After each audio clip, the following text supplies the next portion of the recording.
So my parents are Leon and Lois Mast. I have two sisters, Lindsay and Lachelle Mast. They all go to church here. So a big part of my faith has always been my family. So I'm always going to be thankful for everything they've taught me. My mom and my dad, they're both super wise, which I don't always tell them that all the time, but it's true, they are. And I'm always going to love and respect the way they raised me. That's incredibly important to me. The things that they did, they said, the way they taught me growing up. I wouldn't be who I am today without them. Growing up, I know a lot of people say like when they're younger, they didn't really understand what it meant to follow Jesus. And I was like that, but I also do remember at a very young age beginning to understand like it's not just about, oh, I believe in Jesus, like it's actually about having like a relationship with him. With that came a lot of questions. I started asking my mom tons of questions all the time. I was a kid, if I didn't have an answer for something, I would go and find it. And that's the way I still am today. When I decided to follow Jesus, I was really little. I don't remember the first time I did it. I remember I used to think I had to recommit my life to Jesus every time that I messed up, which isn't the worst thing in the world, but it got exhausting after a while when I was younger. You know, growing up, I was the little chubby ginger kid, so I always felt like I had to prove myself. So going into high school, I really made an attempt to I wanted to have a lot of friends, be cool, whatever. But as high school went on, it didn't really amount to much.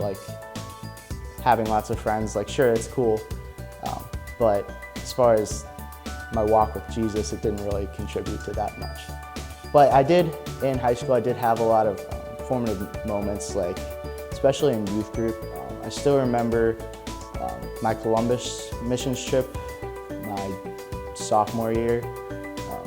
That was really life-changing for me. That was my first missions trip. And that really opened my eyes to kind of pursuing God and pursuing a relationship with him. Up till that point, my perspective hadn't really been challenged that much. And doing that, it really opened my eyes to how the rest of the world is. My junior and senior year, we went to Kentucky, and both of those trips were amazing. And I loved working with the kids down there. And just helping them, it means the world to me to see when what I'm doing actually has a difference, to see that in the kids' lives. I've always kind of been the kid that people come to when they're having a hard time, or if they just don't quite fit in. I think I've kind of always been drawn to those sort of people. And so over these past couple of years, God's really been calling me to step into that. This past summer, we went to Puerto Rico, just the juniors and seniors, and that was probably my favorite mission trip of all time.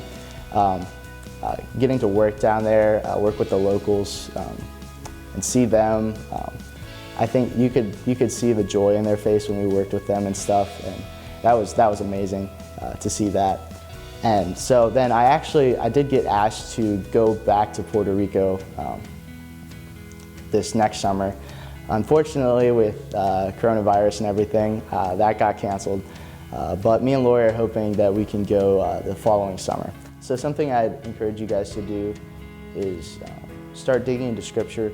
If I don't start my day off with Scripture, my whole day is just kind of down, kind of goes downhill fast.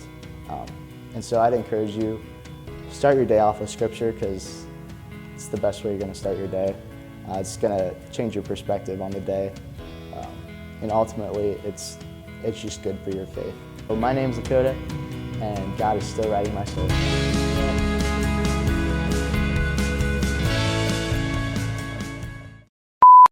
Just cut it off somewhere.